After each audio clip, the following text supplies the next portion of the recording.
Our next speaker is Florian Tauchert. He is the VP of Engineering at Xavo. He started as a software engineer and focused in life science projects with now over 15 years of experience in the industry. He's currently serving as the managing director of Xavo. He is deeply engaged in customer projects, ensuring their success from design to integration with other systems and devices. He has a profound understanding of lab processes gained through extensive time spent working closely with lab teams in their daily operations. Florian's expertise and hands-on approach make him a vital asset in optimizing lab efficiency and productivity. His talk title is Optimizing Lab Operations, Contributing Factors to Running Successful and Efficient Labs. Thanks, John. Florian. Hello, everyone. Thank you for providing that opportunity to be here today. And with that, I will try to share my screen or the slides. There we go. Awesome. So, Looks by good. now, wonderful. All right. So, like you said, today's topic from my side is optimizing lab operations, contributing factors to running successful and efficient labs. So, just a little background about Xavo. So Xavo has been in this market for quite some time now, but we really focused on a life science market like 15 years ago. And in this time, we initially started, of course, with providing, let's say, a standard sample management system with some inventory capabilities. But over the years and over the projects that we had, we learned the operations that are frequently used, what are the overlaps, the frequently used cases, and we used this learning to create a configurable commercial off-the-shelf product. That means it's available right off the bat. So you have value, you have standard processes out of the box. So we're literally talking of a ready system in a day or two, if need be. But it can be configured also further to match, let's say, real-life lab operation requirements from different labs, from their own perspectives that we will look at today. And right now, we're helping our growing customer base there to optimize their lab operations. Of course, always with a sample management baseline. That means we'll also track inventory, but our focus is really looking at the operations that you perform on top of your inventory and try to either automate them or support them the best way possible with software means, of course. All right, today I'm gonna always go first about, let's say, the generic story of what you need to do in the lab and then how we can support you with that. So first question, what does a lab need to do? I guess you know it better than me, but spending quite some time in labs, I also now have a good feeling for it. And it has been proven right so far. So first is when you start with receiving new samples. Then you need to support different materials and different material states. So for example, small molecules, reagents, cell lines, depending on what lab you're running at. Also, these samples that you receive, they're then stored in some standardized or even dynamic, depending on the way you set up your process, in specific designation formats. So sometimes you receive samples in, let's say, some neat structure that you want to store right away. But in other cases, you want to bring them to a standardized container, standardized liquid concentration range, etc. And that is one challenge that you need to know. Also, then you need to deliver them later on to the scientists that need them for assay requests in unique formats. That means depending on the assay, depending on the experiment that you're going to run, you might have dilution series or simply just a list of compounds. You might have different container targets like a 384 well plate or a tube rack. And you have to deliver them on time and on budget. So there are expectations to deliver them depending on internal contracts, like a day or two. So at least in a very quick time frame. And then, of course, you need to keep track of all the changes to your inventory, both the planned ones, so items that you know you're going to transfer something based on a liquid handler run, or some unplanned ones. So someone goes in there and says, I weighed my sample, and now, like with the system from Fred, it says, hey, now it's no longer 150 but only 140 milligrams. So you need to keep track of all these changes in a comprehensive inventory that you can go back and know when something changed and why, and at best also who did it. And then, of course, finally, the challenge is to provide some insight about throughput and potential bottlenecks. So here we're talking, for example, what are the equipment that you're using? How good or bad are the liquid handlers performing? Or also the formats, the targets, the assays performing. Maybe you see that your liquid handler scripts might have problems in speed when creating a specific kind of target layout. So providing some insights there is very valuable to know how good your lab performs, how what you can improve. And let's look how we can help you with that. So starting with the sample reception, like I said, it's very rare that you just say, okay, you're going to store it. But sometimes this is just an example, there are cases where you say, okay, is my sample a neat or liquid? If it's neat, do I need to solubilize it? If not, okay, then we can store it. But if we want to solubilize it, do we want to keep it in the same source, like it's a glass vial, or you want to transfer it into targets, like one glass vial that creates a range of target tubes? So that's something that you need to know. Then again, if you want to solubilize it also, of course, what concentration, like standard 10 millimolar, higher, lower, what you set up to. And then at the end, what liquid handler or what process do you want to use to actually run solubilizations? Like to use hand pipettes, to use your standard Hamilton's decants, you name it. On the other side, if you want to store it, or also if you're done with solubilizing, if you want to store it, the question will be, do you use automated stores, like some from Brooks or Hamilton's and such? Do you have manual stores, complete racks and such? Or do you have like freezers where you need to freeze them at -80 or something? So what we have done there is then also supporting, of course, different inbound formats, like you can receive them in tube racks, glass vials, or plates, or what you might have. And processes like that one, situations like that one, we have made in a system where we can configure all kind of these logics, business logics on runtime. Means that what we do is we configure first, what do you receive? So we have a list of all possible receptions that we support, like that, of course, these are all configurable. So you can create new ones, you can set these up and say, I'm supporting cell racks that you receive, liquid cells, liquid compound vials, liquid oligomers. All of them are set up here. And the same way we define what are your storage formats, like how do they need to be stored? Stock neat vials, stock solution tubes, acoustic tubes, everything that you set up and say, these are the standard formats that I want to have stored and thereby then always available. So then, similar to things that we have seen before, also we use a visual editor to create certain logics.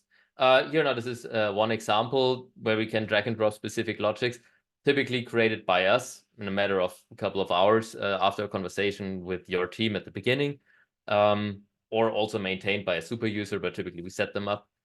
This one creates code that's interpreted and run on runtime. Alternatively, can also be coded. Important is only done on runtime, no code change in the product, no new deployment. Learning from the past, every product deployment or from customers always goes through some test chains, through some cycles. But if we can maintain specific customer logics here, it's very quick to adopt and to get that running.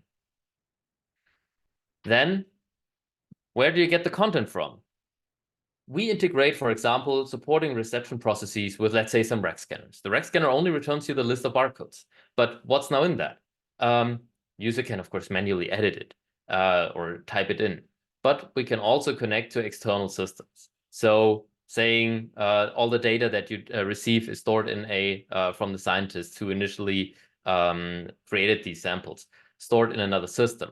Then we can do an active lookup there. Also there, our integration is done on runtime. We simply say this is a REST endpoint. This is how we do the mapping. I have a later example for that. And then we just parse it in our format and display it and save it.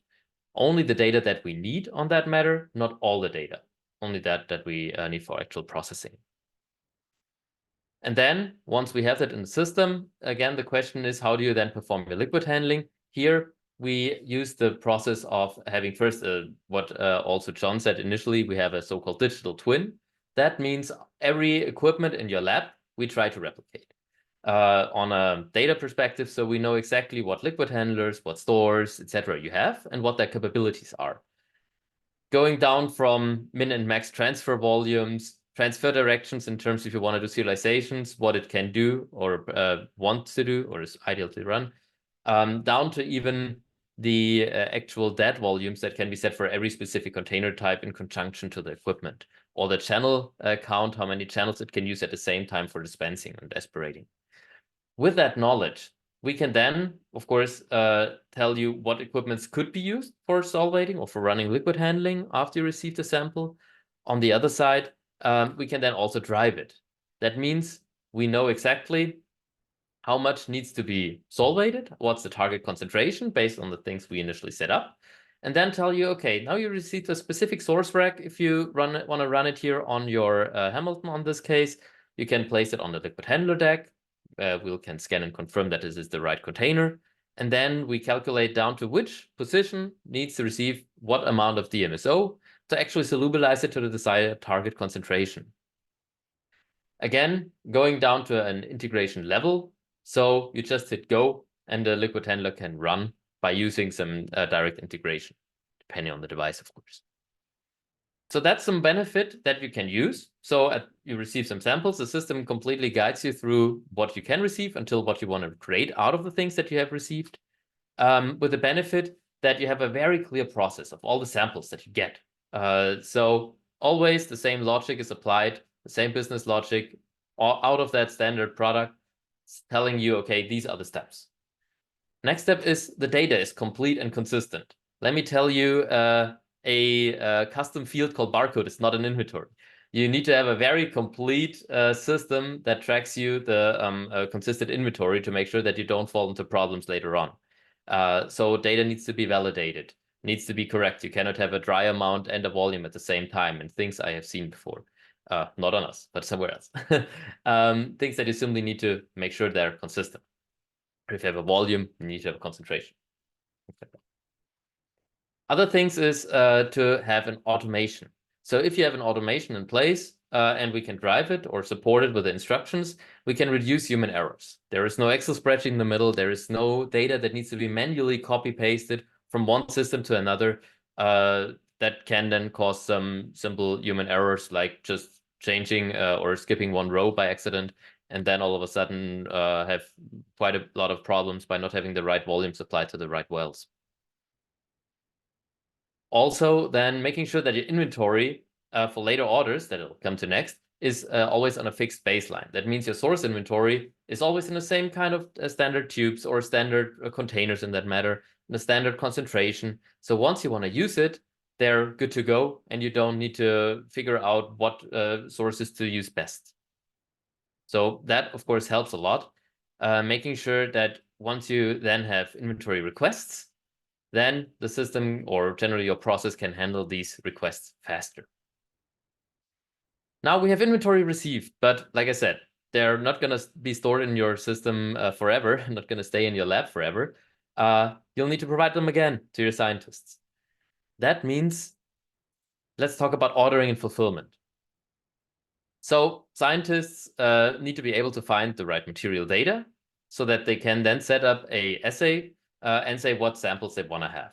So going back to the things that we have seen before, for example, at the very beginning from Jean, where the list of assay material needs to be known, what parameters, what compound IDs and such. So they need to know about these. They need to find them. On the other side, the lab head needs to provide then the assay inbound, so the compounds in the right format at best, to the assay, and that on time and schedule. And then again, the scientists can finally run the assay. So the first question is, how do I know what I have available? Here, we also provide a very flexible and configurable search. That means it's a query. It's very much like you would expect from modern systems, where you can create your own query. So you say, hey, what kind of parameters do you want to search for? My container type, is it a tube? What is my volume? What's my concentration? You can create and combine such query parameters at the beginning as much as you need. Also, depending on if you have like volumes, it goes by a number. If you have like a location, then you can go down and search for the specific location if you want to search for example, all the items that are in your verso. And with that query, you then get your result set. That can be, of course, on a container level or on a material or sample level. And thereby, you know what materials you have. We support saving and sharing these queries. So as we're completely web-based, it is literally a URL that you can simply share both in the app or via URL to your colleagues. And thereby they can then run and look at the same result set that you saw. They're also stored. That means you can reuse these kind of queries and run them again if need be. Also, a quick note, I'm personally a very big fan of the dark mode. That's why my presentation here, at least the screenshots, are in dark mode. Of course, we also support a white mode. So they're light mode, just FYI. So on the other side, of course, not always the scientist uses our system to look up what data you have, right? In some cases, there are also some other external systems. Shout out again to Cecilian as good friends who we work together in a lot of cases with customers where they use request and we do the fulfillment. Match made in heaven can also work. Then we can push inventory to another system. Also possible where then the mapping can be done in a code or like here in a mapping that we then do from left to right with some logics in between if need be. That can then push inventory to an external endpoint, REST endpoint, and then is available there for the requesting, and we do then the fulfillment. So now there's the question, how do you request it? There, again, you can post your own samples. You can select the materials that you're looking for. You can use the query result set as an inbound. So you just say, I want to have this result set and use it here. Thereby having these source samples as your inbound for the order. Then you can also make sure to potentially override the volume or the concentration if needed, or for needs the amount. So not always it's the same concentration or the same volume that is ordered. Most of the cases it is, but sometimes there are some deviations to that. On the other side, also the format. Before I go into the format, there a little anecdote of a question that I received recently from a customer from us who said, okay, why do I need to have, so using our system already, but had a standard liquid handler integration or let's say a barebone integration where they have a fixed liquid handler script that only does a transfer from left to right. And the only thing that was variable was the amount of compounds it needs to transfer. So why do you need to have a tight or a better liquid handler integration that we can do? Why? So I said, depends on your scientists. If your scientists always just have the same plate, always the same one, then that can be good enough, definitely. But scientists are creative. That's their job. So they also come up with new approaches, new ideas, and that also needs potentially new layouts that you want to run in an assay. So for example, you might have more interesting layouts, like a left to right or right to left layout. So different dilution series that we can support, or other crazy kind of formats that you might see out in the field. So if we go down to a integrated system, then a good system can provide you instructions to run the liquid handler dynamically for all kind of these formats on without any need of a manual intervention. So we trigger and give the parameters to liquid handler, and it runs no matter how the layout looks. No additional configuration or no consulting, neither from the vendor nor from the hardware vendor nor from us needed. As long as it's physically possible, you can pipette it. And that was a very interesting aspect and a good discussion, because there are cases where these requirements come up, maybe not on day one, but later. And then there will be the question, how do I enable this in my lab? Then it's good to know that we can do it. Other layouts that are there, of course, multiple rows for the same dilution series, top down. Again, the question might be why. Yes, it's not really performed for any liquid handler, but or at least not for the standard channel-based liquid handlers, except you turn the plate by 90 degrees. But the calculation can support it.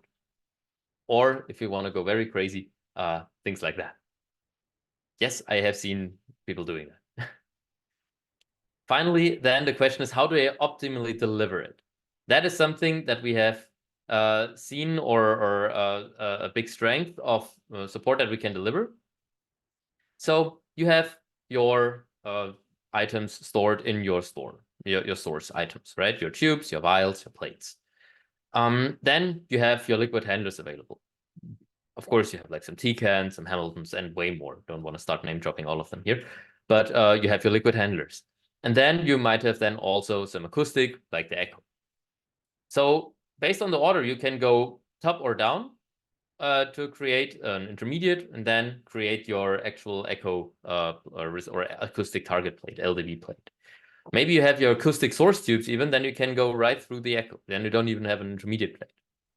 So that one is a question that you might ask yourself for every order that you have, because there are always different sources, always different targets, different target container types, different volumes, and all of these inbound parameters change how you want to or can create that target. What we do is we calculate based on mathematics, actually, based on a set of a lot of tested algorithms, what are possible paths, and give you the recommendation. Of course, we say what are possible, and we give you the recommendation what to run there. Again, that's an easy example. Remember, not every lab is as easy as that. Big labs easily look larger with multiple sources scattered across multiple source equipments or like stores, multiple liquid handlers, maybe even multiple times the same one, multiple targets, etc.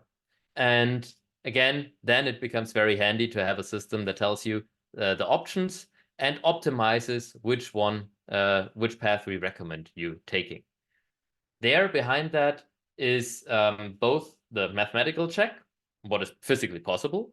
On the other side, we also now have some AI in place, because first and foremost, AI always sounds good nowadays, but also because there is really a value that we have seen by having an AI that learns from your decisions also over historic and runtime data and real life data. What are decisions, how operators want to use their devices.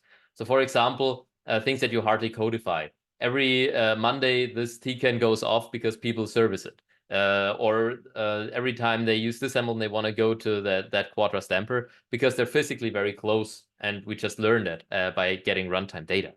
So things like that are ways where the system can improve and learn from runtime data to give you both from a mathematical as well as a user-driven perspective the best recommendation. Then again, also, you don't have only one order. You might have 10, 20, 30, 50, 100 orders a day, especially if you're like a larger CRO. Then you get way more orders, and you need to have an overview to drive your lab with efficiency to not get into a planning mode for every single order one at a time. Then again, when we run it, what we provide are pick instructions for any kind of store. So, for example, sending pick jobs to automated stores that then pick result data on a rack, and then also use that for validation when we run it on later equipment, like making sure you scan in the right sources and the right targets, and then track all the transfers that we, of course, then also hand over, like the solubilization first. Then all the transfers that are then applied to the inventory and tracked for reasons that I'll come to in just a few slides. With that data, we then, of course, have a dashboard on our homepage. That means there we can then see, okay, how is my lab performing, both now as well as in the past, to see what are the standard formats that you receive, just a handful. All of these are also configurable. This is just some that I have actually proven and also look nice, but also have been proven by being of value to clients. For example, how many containers do you receive per day? How many containers do you dispatch per day, to see how your efficiency works there? What are the standard formats that you receive, like the layouts, the structure? So you can see, okay, most of the times it's a 96 plate that I create, or a 384. Is it with dilution series? So you get some feeling from your lab occupation in a way. Some people want that. Of course, we can configure it. We can also not make it. For example, how many orders does which operator do, or what kind of operators? What kind of orders does an operator do? Some people want to track that, some don't. And in Germany, you wouldn't even be allowed to do that because of data security and stuff. So it's not allowed to track personal performance. So anyway, so you track these, and we can show it in dashboards and configurable dashboards. So what's the benefit? So one of the goals that we really set out to do is reducing time in the whole throughput in the chain. Why? How? by providing assay labs, in that way, the targets in the right format, in the right structure already, they don't need to reformat it again. They don't need to order just a handful of compounds and then in the assay lab do again liquid handling. So that means in your sample management lab, you can then focus on the capabilities, doing the liquid handling and the right target right away, that the assay lab can then run the experiments with the right source from the start. That again reduces the need of doing duplicated plating. You don't need to have two liquid handlers, one to create one kind of plate and the second one to again transfer it in a different structure. So you can focus on that one. That shortens the cycle times. And as an example there, yeah, and just one more. With that AI scheduler, we can then also balance this load across the equipment. So we can then see, okay, could be two Hamiltons that can do that, but the first one is already occupied for AI scheduled the next 10 minutes, 20 minutes, 30 minutes. So we recommend using the other one already because it should be free in 2 minutes. So that is also something that we use to improve and give you some support in seeing how your lab performs and what you can do at that point of time live. That gives you better planning for your daily workload. So I used it in a previous webinar. I gave that story of a customer who used that to handle thereby a huge workload of a whole week's plan and narrowed that down because of some issues that they had with their store, narrowed down to, I think, 2 days or 3 days. They were able to do the work of 5+ days just by having an optimized schedule. So you don't get anxious, but you were able to run like a factory, like a machine. You were able to narrow all these orders down and deliver them. So that's a very helpful feature. And one example there, what we had with a customer as a success story, what they were able to do was they had the goal, and they fulfilled it for pretty most of the cases. 1 day of synthesis of new compounds, 1 day of plating it in the right structure for the assay, and 1 day to run the assay execution. So 3 days from creating the sample to getting it to scientific results. And you can only make that happen if you improve the throughput there and making sure that the assay can be really run without a lot of reruns on additional equipment. Another feature, just to wrap this one up, if you create your samples and run these samples, of course, you need to have some history. That is, here's just an example. You need to have a comprehensive history to track all the operations that you have done on it, both manually as well as like manual changes here, as well as some transfers that you do might due to orders or processes. But the other thing that, and of course we have it, but the other thing that we support, and I think that's very important to think about, is how do my samples really belong together? So when you have your patient zero, your sample zero, you create some downstream samples, right? You have some sample 1 and 2, and then out of that, you again create more samples, 3, 4, 5, etc. And now let's say something happens, right? So sample 1, whoops, sample 1 here has an issue. Can be a wrong QC, so a fail in the QC lab and says this sample is compromised. You can't use it. So now what, or you don't find it, and you need to find an alternative. So now you need to be able to find the other samples that are belonging to that one quickly. So in this case, I'm not interested in sample 0, 2, and 5 because they're not impacted by a wrong QC, or at least not now. Maybe these were QC pass and one was fail, but you want to find the other ones that are affected now quickly. So in this case, then sample 3 and 4, because QC says these ones are out. You of course can go now in a history and go down through hundreds of history events to find all the transfers, and not only container to container, but well to well. So it could be that single wells were only affected, right? But what we offer there is a lineage. That means you say, hey, this is my specific entry that I'm interested in, and show me everything where it was produced from or where it was consumed by. So you can traverse this tree up and down because we understood what's the operation behind it, what's really your need for that. So you don't just have to dig into your history, but we help you to find exactly these containers. When were they created? By whom? What was the volume? What was the date? So you can precisely say and identify these affected samples.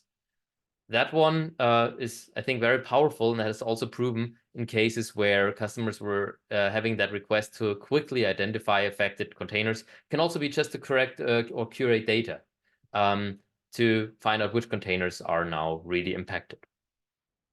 So what's the benefit for that one? So if you get some feedback from, let's say, a QC lab, so you were able to quickly identify the samples. You're able to find also similar containers in case of the same source for replacements. So let's go to that boy again here.